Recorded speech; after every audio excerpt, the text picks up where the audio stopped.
राम रामेति रामेति रमे रामे मनोरमे सहस्त्र नाम तातुल्यम राम नाम वरानने। साथियों नमस्कार, मैं आर.एस. खरे अपने चैनल मातु पितृ ज्योतिष ज्ञान के माध्यम से आप सभी दर्शकों का हार्दिक अभिनंदन स्वागत करता हूं। इस वीडियो में हम अंगारक योग की चर्चा करेंगे, क्योंकि मंगल देव 23 फरवरी 2026 को मकर राशि से राशि परिवर्तन करके कुंभ राशि में गोचर कर जाएंगे, जहां पर राहु देव पहले से गोचर कर रहे हैं। अतः मंगल देव के गोचर करते ही राहु और मंगल की युति बनेगी, जिससे अंगारक योग बनेगा और यह अंगारक योग 2 अप्रैल 2026 तक प्रभावी रहेगा। अब अंगारक दोष को समझने का प्रयास करते हैं। मंगल अग्नि तत्व के ग्रह हैं, राहु वायु तत्व के ग्रह हैं। जब अग्नि से वायु मिलती है तो ज्वाला भड़कती है। कहने का मतलब अंगारक दोष बनता है।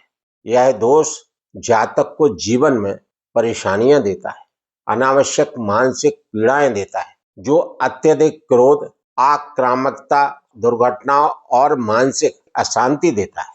इसे आमतौर पर अशुभ योग माना जाता है। स्वास्थ्य संबंधी समस्याएं भी यह योग देता है।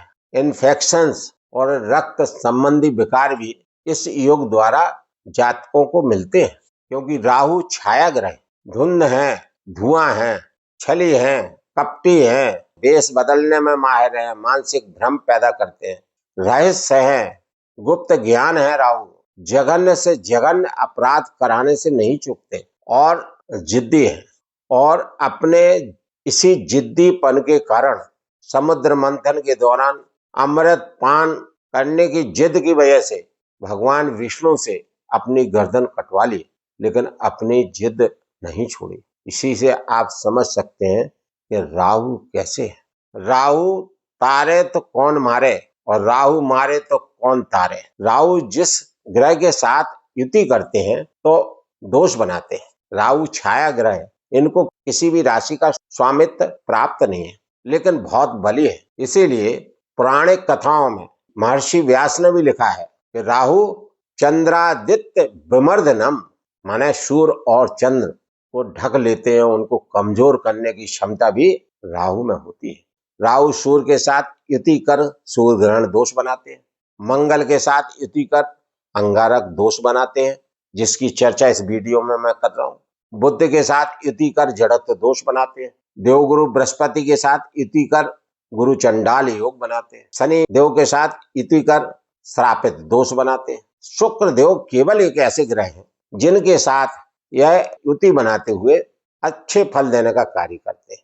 उसका कारण क्या है कि शुक्र देव दैत्याचारी हैं, दैत्यों के आचार्य हैं, और राहु दैत्य हैं, तो अपने आचार्य के विरुद्ध नहीं जा सकते। इसी वजह से जब भी राहु देव शुक्र के साथ युति करते हैं तो शुभ फल देने का कार्य करते हैं, जातक को हर तरह से ऊंचाई प्रदान करते हैं। लेकिन कई बार ऐसा भी देखा गया है कि राहु शुक्र के साथ युति करते हुए जातक को इतना धन दे देते हैं, गलत रास्ते से धन दे देते हैं, जिसके बाद उस जातक को विपरीत परिणाम भी भुगतना पड़ता है। तो कुल मिलाकर राहु के बारे में जितना कहें कम है। राहु को आज तक कोई पूर्ण रूप से नहीं समझ पाया। राहु देव मेष राशि वाले जातकों के 11वें भाव, एकादश भाव कुंभ राशि में गोचर करते चले आ रहे हैं, जो कि शनिदेव की राशि है और शनिदेव राहु देव के मित्र हैं। या यूं कह सकते हैं कि शनिदेव जज हैं तो राहु देव वकील जैसा कार्य करते हैं। तो यहाँ पर एक स्थिति ये अवश्य बनी हुई है कि जज साहब आगे हैं और वकील साहब पीछे हैं। तो यहाँ पर थोड़ा सा राहु अंगारक दोष में भी संतुलित रहने का कार्य करेंगे।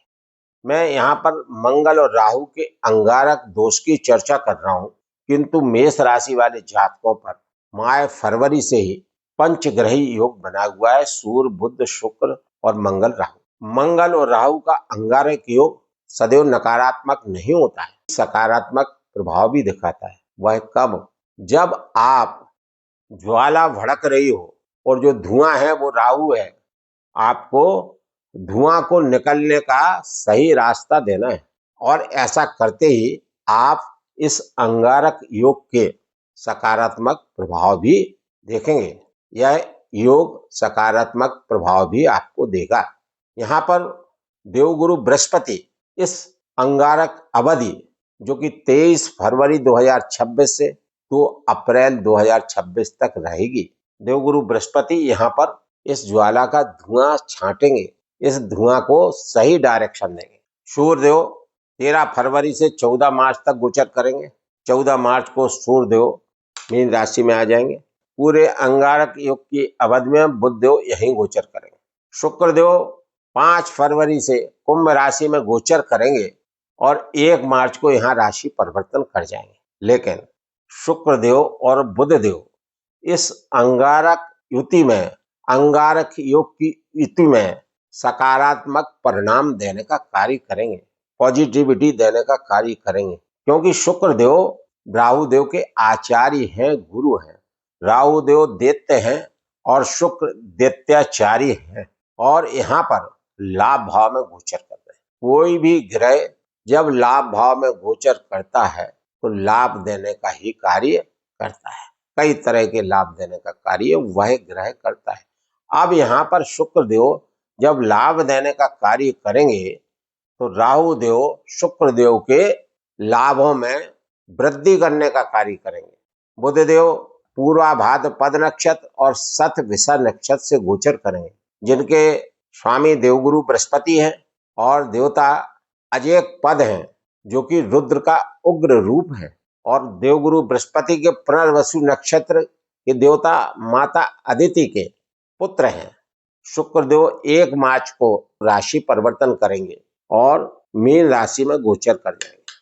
तो यहाँ पर इस अंगारक योग अवधि में 3 ग्रह युति बनाकर गोचर करें, किंतु इन 3 ग्रहों के नक्षत्र देवताओं का संबंध देवगुरु बृहस्पति के पुनर्वसु के नक्षत्र देवता अदिति से बना हुआ है। यह एक अत्यंत विशेष शुभ योग है। यहाँ पर मैं अपने प्रिय दर्शकों से विनम्र अनुरोध करता हूं कि इस वीडियो में अब तक मेरे द्वारा दी गई जानकारी यदि अच्छी लगी हो तो कमेंट्स में जय श्री राम, जय श्री हनुमान लिखना ना भूलें। साथ ही चैनल को लाइक, सब्सक्राइब एवं शेयर करना भी ना भूलें। देवगुरु बृहस्पति की नवम शुभ दृष्टि अंगारक योग पर 1, 2, 3, 4, 5, 6, 7, 8, 9। राहु देव की पंचम दृष्टि 1, 2, 3, 4, 5। तो यहाँ पर देवगुरु बृहस्पति का और राहु देव का परस्पर दृष्टि संबंध बना हुआ है। देवगुरु बृहस्पति से राहु नवम भाव में और राहु से देवगुरु बृहस्पति पंचम भाव में। देवगुरु बृहस्पति और राहु का नवम पंचम राजयोग बना हुआ है। देवगुरु बृहस्पति पुनर्वसु नक्षत्र से गोचर कर रहे हैं, जिनके स्वामी देवगुरु बृहस्पति स्वयं हैं और नक्षत्र की अधिष्ठात्री देवी माता अदिति है, जो ऋषि कश्यप की प्रथम पत्नी और 12 आदित्य देवों की माता है। राहु देव अपने स्वयं के शतभिषा नक्षत्र से गोचर कर रहे हैं और शतभिषा नक्षत्र के देवता वरुण है, जो पुनर्वसु नक्षत्र के देवता माता अदिति के पुत्र हैं। अतः राहु देव और देवगुरु बृहस्पति का नक्षत्र भाई संबंध है, वो माता पुत्र के रूप में संबंध बना हुआ। यह एक विशेष संयोग बना हुआ है कि देवगुरु बृहस्पति का संबंध अंगारक योग से कई तरह से बना है। देवगुरु बृहस्पति की शुभ नवम दृष्टि अंगारक योग पर, देवगुरु बृहस्पति राहु का दृष्टि संबंध, देवगुरु बृहस्पति राहु का नवम पंचम योग और देवगुरु बृहस्पति राहु के नक्षत्र देवताओं का संबंध माता पुत्र के रूप में। इन सब संबंधों से यह अंगारक दोष निष्प्रभावी रहेगा। अंगारक दोष के विशेष विपरीत प्रभाव देखने को नहीं मिलेगा। फिर भी आप उपाय करके अंगारक योग के दुष्प्रभाव को कम कर सकते हैं। उपाय के लिए 2 तरह के उपाय हैं, एक व्यवहारिक उपाय और दूसरा ज्योतिषीय उपाय।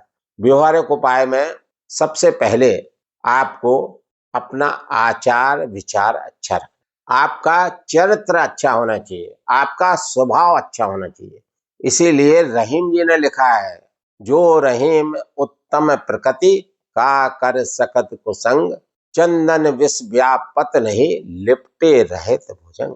यदि व्यक्ति सज्जन है, उसका स्वभाव अच्छा है, परोपकारी है, दूसरे का उपकार करता, किसी का बुरा नहीं सोच सकता, कुसंगति में नहीं रहता, उसकी संगति अच्छी है, उसकी सोच अच्छी है, उसके विचार अच्छे हैं, तो उस पर इस अंगारक योग का प्रभाव नगण्य ही रहेगा, यह पक्का है।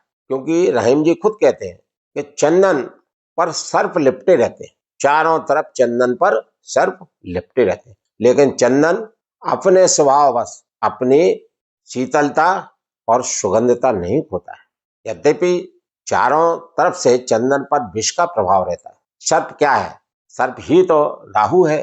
तो यहाँ पर मैं अपने समस्त जातकों से निवेदन करूंगा कि आप सदैव अच्छे विचार रखिए, शुद्ध सात्विकता रखिए, सज्जनता जैसा व्यवहार करेंगे, अच्छा खान पान रखें, सारी चीजें आपकी सात्विक रहेंगी, तो निश्चित रूप से आपकी कुंडली में मंगल राहु की स्थिति कमजोर होने के बावजूद भी इस अंगारक योग का विपरीत प्रभाव आप पर ना के बराबर हो। दूसरा, ज्योतिषीय उपाय में राहु देव का बीज मंत्र ओम भ्राम भ्रीम भ्रौम सा राहवे नमः का मंत्र जाप प्रतिदिन 108 बार करते रहें।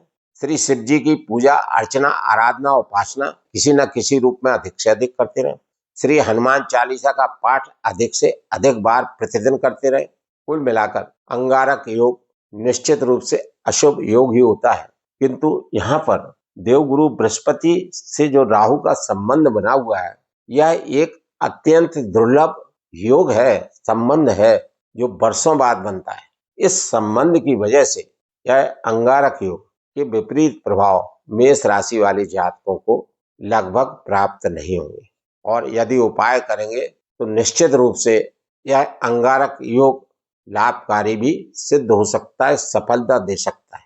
क्योंकि मंगल देव जिस नक्षत्र में गोचर कर रहे हैं वह धनिष्ठा नक्षत्र है, और इस नक्षत्र के स्वामी स्वयं मंगल है। और धनिष्ठा का मतलब क्या होता है? धन दिलाने वाला, सबसे धनवान नक्षत्र है ये।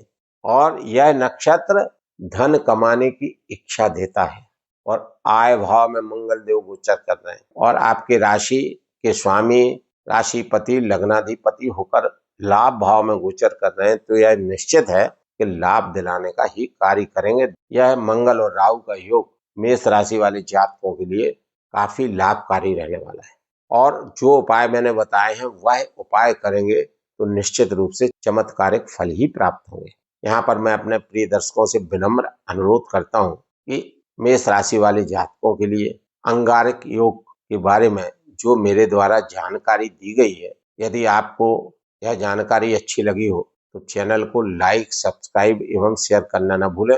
धन्यवाद।